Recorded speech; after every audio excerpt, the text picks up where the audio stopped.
자, 반갑습니다. 메가스토리 라바입니다. 정말 오랜만에 인사를 드리게 된 것 같네요. 자주 업로드를 해야 되는데 요즘 가게일 처리하고 뭐 알바도 없이 일을 또 하다 보니까 영 시간적 여유가 없어서 촬영도 업로드도 많이 늦은 것 같습니다. 자, 오늘은 중고차에 대한 이야기를 조금 해볼 거고, 오늘 소개해드릴 차량이 윈스턴 모델이에요. 요즘 차박 캠핑 등 인기로 다시 조금 각광받기 시작한 모델입니다. 중고차 시장에서도 저렴하게 구매가 가능해서 뭐 첫 차로 적응하시면서 타시기 좋은 것 같은 차량인데, 어떤 장점들이 있는지 한번 알아가 보도록 하겠습니다. 가보실까요? 우선 먼저 디자인을 볼 건데요. 사실 연식이 있고 벌써 이 차량이 데뷔한 지 2006년인가? 뭐 그런데 그런 벌써 16년이 지난 거고, 실질적으로 이제 디자인 스케치나 컨셉 등이 만들어지면 그 이상 시간이 지난 차량임을 감안하더라도 디자인이 꽤나 잘 빠지지 않았나 싶습니다. 요즘 나오는 차량들이 워낙 디자인도 개성도 강해서 그렇지, 이 차량도 그냥 무난하게, 그러면서 뭔가 부드러운 남성적인 면을 보이는 게 아닐까 해요. 정면은 이 당시에 정말 유행했던 헤드라이트 뭐 딱 있고, 그 아래 안개등 딱 있고, 정면에 그릴 또 좀, 이 당시에는 그릴을 엄청 크게 막 개성 있게 요즘처럼 만들기보다는 좀 작게 그냥 무난하게 만들었던 거를 볼 수 있었어요. 정면은 뭔가 약간 세련되고 남성적인 느낌이 강한 디자인이 아닐까 하네요. 사이드로 넘어오면 이 차량의 절대 작은 차량이 아닌 것을 볼 수 있겠는데, 요즘 워낙 차량 등이 이제 막 워낙 차량들이 막 크게 나와서 그렇지, 이 당시에는 이 정도 사이즈가 대형 SUV로 들어가던 시기입니다. 산타페 소렌토 등하고 동급 차량이었는데 7인승 시트가 적용되었던 SUV라고 보시면 될 것 같아요. 사이드로 넘어올 때 일자로 쭉 뻗던 캐릭터 라인 하나 있는 것 말고는 뭐 크게 뭐 디자인적으로 라인을 넣거나 볼륨감을 넣거나 하지 않았던 걸 알 수 있겠습니다. 후면으로 넘어오면 도시명 SUV로 표방하려고 좀 세련된 디자인을 사용하려고 노력을 많이 했어요. 이 당시 SUV 디자인은 네모 각지고 뭔가 조금 반듯하고 우직한 느낌을 많이 사용했었었는데, 윈스톰은 이제 정면하고 사이드는 그런 느낌을 많이 내다가 후면만큼은 좀 굴절도 많고요. 각진 디자인에서 약간 볼륨도 많이 넣고 동글동글한 헤드라이트도 좀 넣고 한 게 아닌가 싶어 보였습니다. 실내 디자인은 보시면은 우선 이 당시 차량들이 거의 그랬지만, 실내 대시보드 센터페시아 디자인이 다 비슷했던 걸 알 수 있었는데, 실제로 거의 모든 부품을 그냥 상위 호환하던 시절이었어요. 심지어 요즘은 상호 호환하더라도 겉 포장 디자인은 많이 다른 걸 알 수 있는데, 이 시절에는 그런 거 없습니다. 그냥 다 똑같이 사용했었어요. 실제로 윈스톰에 들어갔던 이 오디오 파츠나 여러 가지 파츠들이 그대로, 뭐 그 당시에 같이 나오던 토스카라고 하는 승용차가 있는데 그대로 사용할 수 있었습니다. 계기판도 그렇고요. 이 시절에 뭐 디자인에 신경을 쓰기보다는 뭐 실용성, 대량 생산과 그리고 단가를 정말 많이 신경 쓰던 시절이라 그렇다는 걸 볼 수 있겠네요. 다만 사용상 크게 불편함은 없고요. 단도직입적으로 표시되고 그냥 버튼들이 있어가지고 정말 그냥 사용하기 편하다, 이렇게 볼 수 있었습니다. 계기판은 이 차량이 2010년식이라서 조금 세련되게 계기판이 바뀐 것 신데, 이게 바뀐 거예요. 이전에는 그냥 파란 불빛이 나오던 계기판을 사용했었던 걸 알 수 있었어요. 시트는 사실 편안함보다는 좀 불편하다, 이렇게 보는 게 더 나을 것 같아요. 사용된 시트 속의 재질이 되게 소프트한데 또 볼륨감이 너무 적어가지고 엉덩이가 많이 베기는 걸 알 수 있었습니다. 사용된 가죽은 이제 레진인데요. 이게 이 시절에는 레진 기술이 많이 떨어지던 시절이라 그런가 정말 그냥 비닐 느낌이 너무 많이 납니다. 그래가지고 요즘 차량을 이렇게 보시다가 이 시절의 차량 시트를 보시면 정말 너무 하다 싶을 정도로 비닐이 아닌가? 이런 생각을 많이 들게 해요. 정말 너무 많이 미끄럽고요. 몸을 전혀 잡아주는 느낌도 없고, 많이 떨어지는 걸 알 수 있었어요. 자, 뒷좌석은 생각보다 뭐 뒷좌석 눕힘도 조절이 가능하고요. 그래서 뭐 이런 부분은 그냥 뭐 나쁘지는 않았는데, 근데 이제 요즘 나오는 차량에 비해서 무릎 공간은 많이 좁다라는 거를 볼 수 있겠네요. 그리고 3열 시트도 있긴 한데 어른이 앉기에는 당연히 많이 비좁다는 걸 알 수 있었습니다. 자, 그럼 이 차량의 가장 큰 장점이 아닐까 하는데요. 이 차량은 이제 전 좌석 풀폴딩 시에 정말 평평합니다. 별도의 뭐 어떤 작업을 많이 필요하지 않고 그냥 딱 접으면은 엄청 평평해요. 그래가지고 이 차량이 차박으로 많이 다시 각광을 받기 시작했는데요. 좀 인기가 많아졌어요. 풀폴딩 시에 이렇게 편안하고 좋고, 그리고 큰 장점 중 하나가 또 이 조수석까지 폴딩이 가능하다는 거거든요. 이 조수석까지 딱 폴딩 했을 때, 오, 정말 넓어 보여요. 그리고 실제로도 정말 편안하고요. 이런 부분에서 정말 높게 점수가 채점할 수 있을 것 같고, 차박하시는 분들은 이런 부분에서 되게 좋아하실 것 같아요.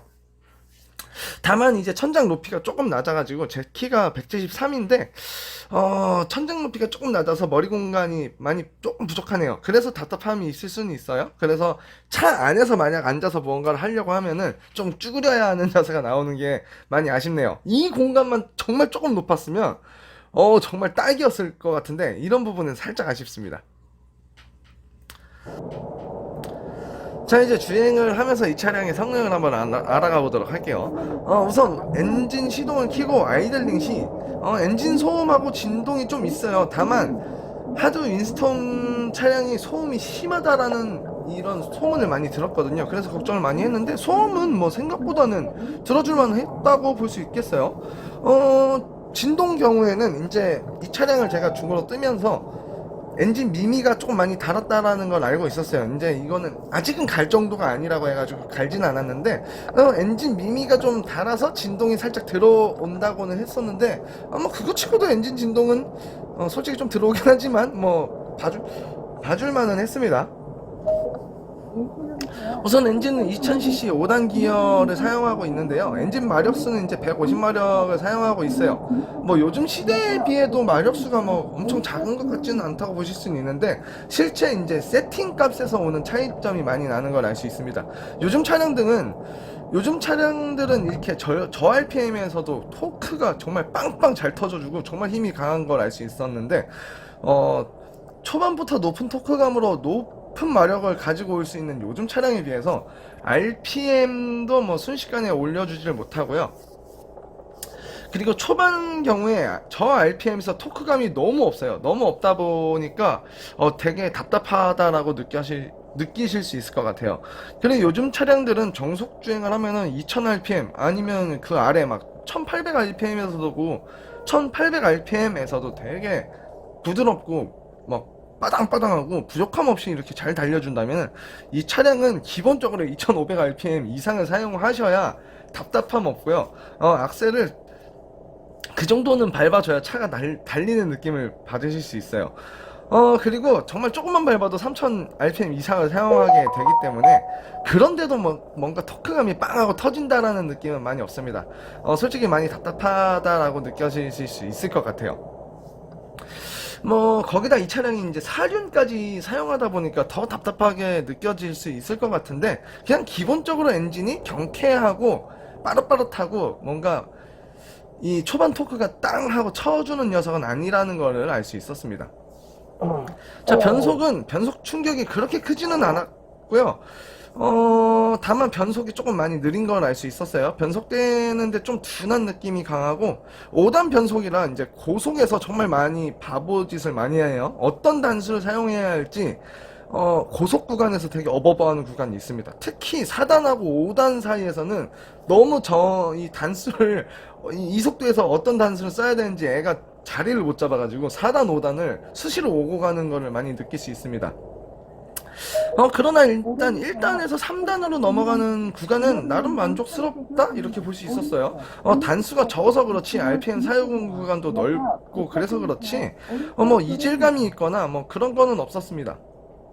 요즘 차량들이 너무 이제 기어를 다단화해서 그런 거지, 그냥 5단도 그냥 나쁘지는 않게 사용할 수 있지 않을까 이런 생각은 들었어요. 자, 연비가 좋을 수가 없는 세팅을 가지고 있어요. 시내에서는 트립상 8에서 9km가 나오고요. 고속에서는 물론 4륜 차량이긴 하지만 고속에서는 정말 조금 잘 타야 13km 정도? 이렇게 나오고, 제가 한번 정말 연비 주행을 한번 해본 적이 있어요. 얼마 정도 연비를 뽑을 수 있을까? 정말 연비 주행을 열심히 해봤더니 16km 정도 나오더라고요. 근데 만약 요즘 나오는 요즘 차로 그렇게 했으면은 20km, 막 18km, 20km는 그냥 기본적으로 나오게 될 거예요, 아마도. 일단 이 차량은 이 정도가 나온다, 이렇게 보시면 될 것 같습니다. 서스펜션의 경우에는 약간 하드하게 세팅이 되어 있어요. 사실 이 시절에 우리나라 차량 또한 어른들이 좋아했던 서스펜션 세팅은 무조건 부드럽게 해가지고 막 몽실거리는 그 승차감을 되게 좋아했었거든요.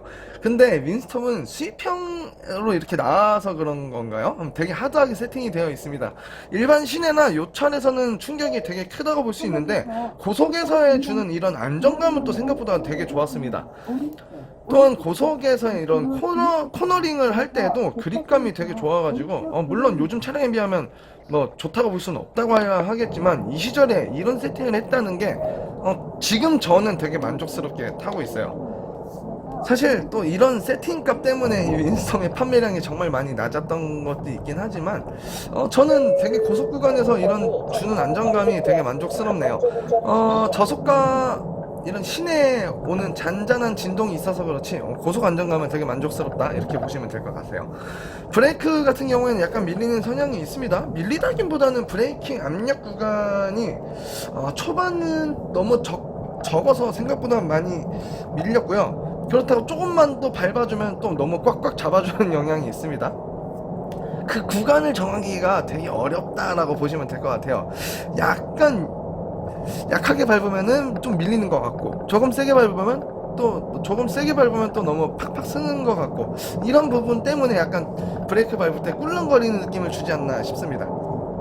코너링은 단단하게 세팅된 서스펜션 때문에 높은 접지력하고요. 그런 것 때문에 나쁘진 않았어요. 언더 성향이 조금 강하긴 하지만 쉽게 놓치지 않아서 코너링이 생각보다 둔함이 없고요. 생각보다 이런 차량 크기나 워낙 차가 높아서 그런 거지 이런 거 치고는 코너링은 생각보다는 빠릇빠릇하고 이 코너링 접지력도 높고 생각보다 만족스럽습니다. 이 차량 차체가 높아서 뒤뚱거림이 조금 있을 것 같다고 생각하실 텐데 워낙 서스가 또 단단하게 돼 있다 보니까 뒤뚱거림도 적고요. 이런 부분은 생각보다 저는 마음에 들었습니다. 자, 그럼 정말 오랜만에 차량 리뷰 겸 그냥 인사를 이렇게 드렸는데요. 윈스톰 차량은 중고차로 이제 200에서 막 400만원대 구매가 가능하다 보니까 뭐 첫 차로 또 캠핑카로 생컨용으로 이렇게 사용하시는 분들이 많아요. 그런 쪽으로 사용하는 게 좋지 않을까 생각합니다.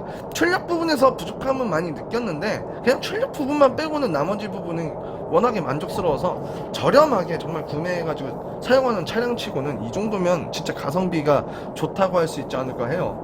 다만 현대기아에 비해서 이제 높은 수리비를 감안하셔야 하고요. 부속도 구하는 게 생각보다 많이 어려워요. 며칠씩 기다려야 구해지는 점도 있습니다. 이런 점도 많이 단점으로 볼 수 있겠네요. 자, 그럼 저는 이 차량을 이제 중고로 구매를 했습니다. 약간의 꿀팁을 드린다면 중고차 이제 사기도 많고 뭐 엔진 고장도 워낙에 많고 하는데 우선 중고차를 구매하실 때 웬만하면 20만 킬로 아래 차량을 구매하시는 게 좋다고 생각을 해요. 차는 20만 킬로 아래로 구매하시면은 보증보험이라는 이제 보험을 들어주시는데 들 수가 있어요. 무조건 드세요. 이건 모르는 사람들 그냥 안 들고 넘어가시는 부분이 많은데 무조건 보증보험을 들어가지고 무조건 수리를 받으시면 됩니다. 저도 이 차량 구매할 때 성능 검사지 다 보고 했었어요. 성능 검사 뭐 체크했을 때 뭐 누유도 없고 뭐 다 깨끗하고 막 다 이렇게 나왔었는데 이제 무조건 중고차 시장 가면 하부 띄워달라고 하셔야 돼요. 그 다음에 하부 띄워서 막상 보니까 누유가 엄청 심하더라고요. 이걸 모르고 내가 그냥 넘어갔으면은 그냥 탔으면은 정말 덤탱이 씌였던 거죠. 그러니까 하부 무조건 띄워서 누유가 있는지 없는지 확인해 보시면 됩니다. 그래서 누유가 있는 걸 확인하고 바로 이제 보증보험으로 전부 수리를 했습니다. 보증보험 드는데 한 5만원 정도를 내시면은 엔진하고 미션의 경우에는 일정 기간, 일정 키로수는 무상으로 수리를 진행을 해주거든요. 저는 그래서 구입하자마자 보증보험 수리를 바로 했습니다. 견적은 80만원 이상이 막 나왔는데 실제 지불액은 어차피 엔진오일 갈 때가 됐었어가지고 엔진오일 가는 금액으로 전부 끝내고 왔어요. 이런 부분은 꼭 중고차 구매하실 때 사용하시면 좋을 것 같아요. 그냥 모르시는 분들은 보증보험 같은 거 몰라가지고 그냥 넘어가시더라고요. 그러면은 정말 이런 거 수리비 덤탱이 씌는 거예요. 그리고 실제로 그 성능 검사지는 믿으면 안 돼요. 뭐 믿을 게 못 되고요.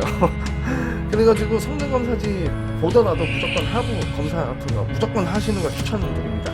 자, 그럼 지금까지 레아스토리 라바였고요. 앞으로 또 뭐 많이 늦어지더라도 조금씩 영상 업로드를 하도록 되게 노력을 많이 할 거거든요. 그렇게 할 테니까 열심히 노력해서 찍고 촬영하고 할 테니까 계속 기다려 주시고 영상 업로드 되면 한 번씩 봐주시면 감사할 것 같네요. 그럼 다음에 또 인사드리도록 하겠습니다. 감사합니다.